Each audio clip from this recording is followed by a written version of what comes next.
I have come to explain to you what my muscle car is that I've never owned. Okay, so this is my fantasy dream called My Muscle Car.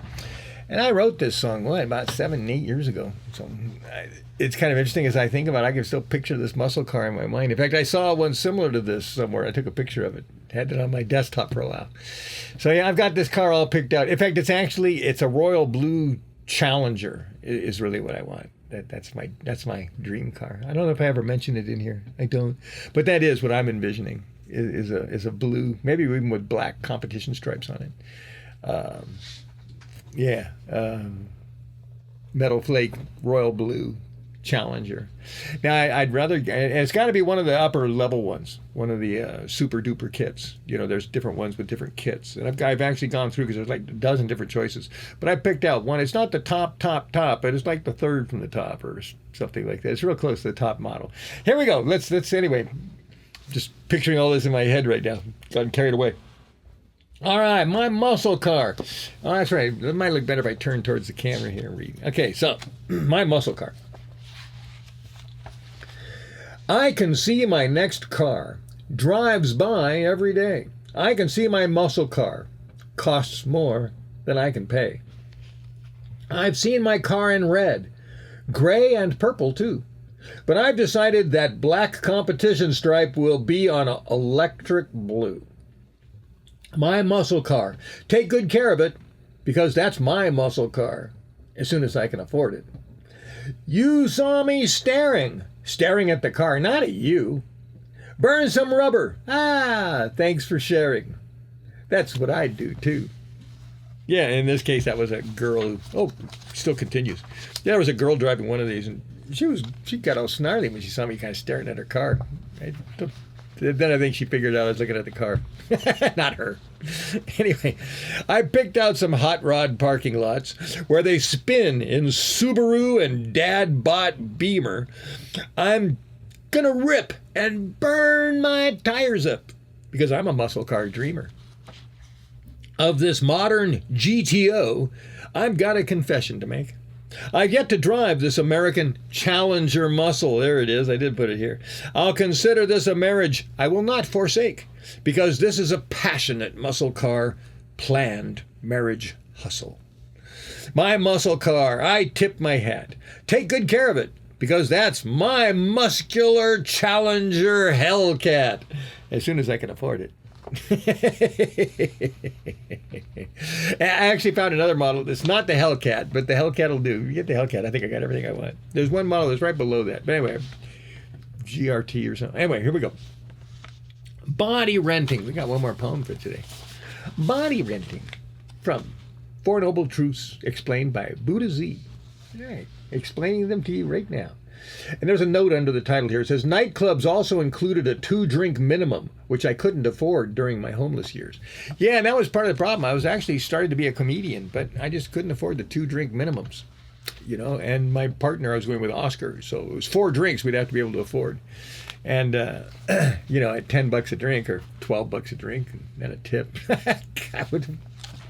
that was a whole week's meal for us, or at least for me. All right, here we go. Body renting.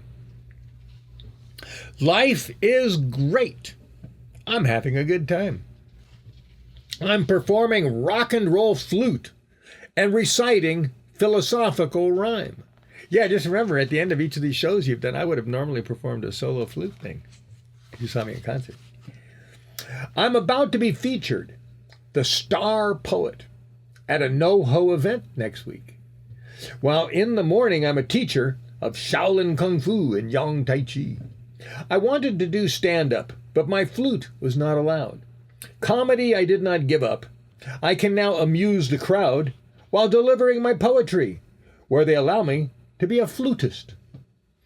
And add some of my adventurous personality, and even with my beard, shaved it off last week, I'm usually the cutest. I'm glad to be thought of as, you look like Sean Connery. I don't know if I do so much without a beard, though.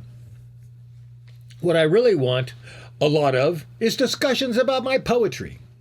Perhaps I can find some players to play blues and rock on stage. Seriously. Any musicians want to join my band, American Zen? My life of many layers has escaped the family marital cage that bound me as a body renter. I sold my flesh for room and board or cash. Someone somewhere should be a resenter of me stealing their job, even throwing their career in the trash. The carpentry, stage work, and any hourly pay were not the jobs of the philosopher poet. My life should have been lived in a different way. In conformity, I really did blow it. I raised my kids how I should have been raised. Trained them in philosophy and Chinese martial arts. But along with their mother, its father, she forbids. The father stands betrayed while jobs are praised. His golden children became another pair of body-renting body parts. And there's that word golden, an acronym with periods between all the letters. Golden. Okay, we'll talk more about that later, but when we break that down, if you're not a golden person, you're basically, I don't know, are you a dummy? Are you that low? You're definitely up there if you're a golden person, but you can't be you're not a normal person if you're golden. Okay, but maybe, I don't know, we'll talk about that later. I wrote a whole book on it. Here we go. I will never completely understand how the artistic future our family planned, I'm actually talking about my wife and kids, ended up worse than I was raised. I'd do it again. It was wonderful, creative, and supportive when my family was smart, artistic, and praised. Note, I finally completely understand and comprehend why my family of the wrong 5 souls did end. My book, 5 Souls of God, everyone is one of 5. Now I can understand anyone when I know their soul, because each soul has a different reason to be alive.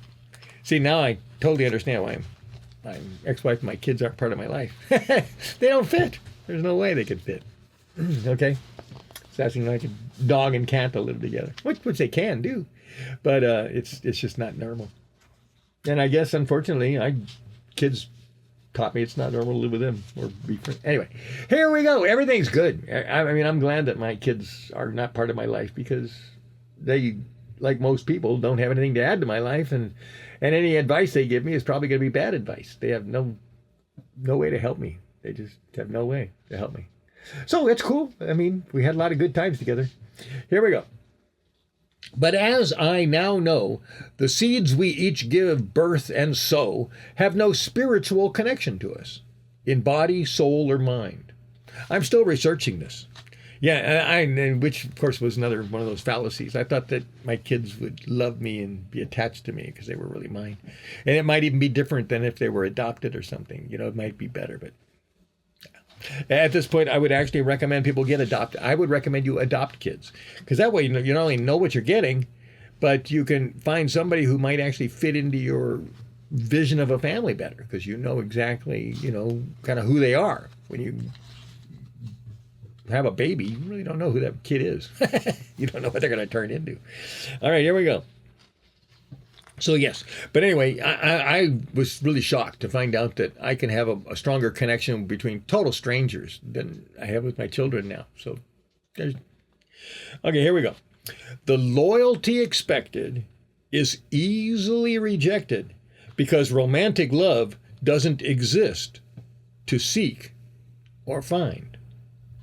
Love isn't that thing called bliss. It's just a chemical, an enzyme that doesn't exist. Love doesn't exist.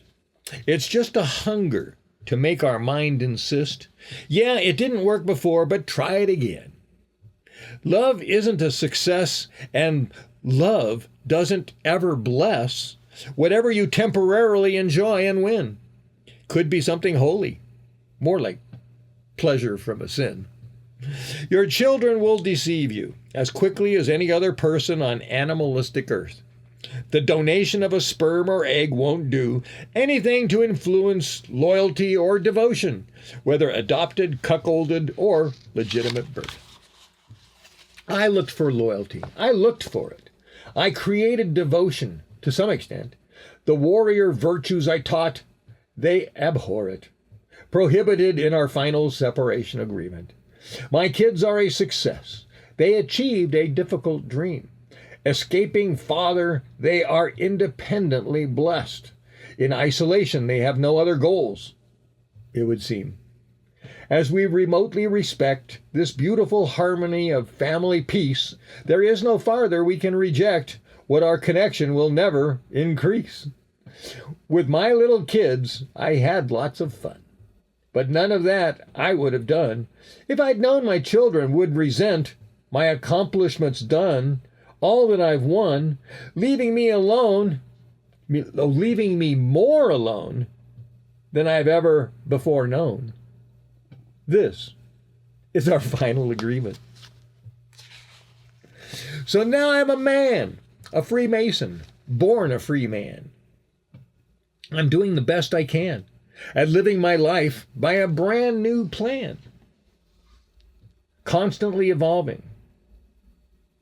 Now in the Buddha Z man. Yeah, kind of see what I've developed me to in this character. Okay. This is like I said, it's kind of a sassy version of me, the Kung Fu master, but not the teacher.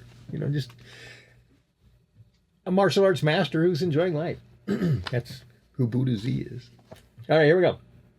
I will never again sell any part of my body for any amount of monetary reward. No promise of heaven or threat of hell will conceal my path as I move forward. On a path of wisdom, creativity, and health, pursuing my own artistically earned wealth. Although currently my homeless ego is crippled by my need for stealth. Me, a body renter? Never again. Yeah, on Tuesday I'll be paid $125 for the day. Remember, I was homeless when I wrote this poem. But that's for being in a movie. The director asked me to bring my flute to play, so I'm just getting paid to be me. What I really want is to enlarge my creative network, to enlarge my visibility, so more people can see and hear more of me, me, me. Without body renting, without children resenting, I'll be solo presenting the solo life I was born to pursue, being me, being Buddha Z. That's my daily work. I don't have any time to rent my body to you. If you are a creative artist, or do not if you are a creative artist, do not descend from the 5 soul line, or you will be a populist renting your life and time. Stuff I won't bother to explain there. But yeah, stick with me. Everything will be very clear. But yeah, in terms of the 5 soul thing. Remember, if the actual 5 souls, there's 5 of them, obviously. The worker soul, the worker and the woman soul are the majority, just male and female. You can kind of think of them. They're not really sex. They're roles, but they're basically defined male and female roles to a large extent. But what happens when you get a woman soul in a man instead of a man getting a worker soul? So if your souls are kind of stacked, and a man gets a woman soul on top, and then a worker soul, and then maybe another woman soul or something like that, double woman, what kind of man is that? Well, a lot of men say that they feel like they were born a woman. I honestly have always said that I thought that was ridiculous, but now I honestly say I think that's totally true. See? So I was wrong for 40, 50 years. And now I'm saying that, okay, now I think you can be born a woman in a man's body. Totally believe that now.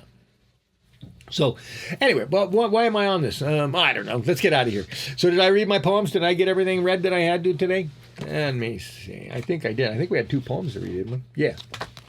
All right. See you next time for Nasty Trump. All right. Buddha Z saying, be yourself. Well, if yourself is somebody, being me is a good thing. I don't know if being you is a good thing. All right. Be a good person. I'll just leave it at that. I think I could get behind that. All right.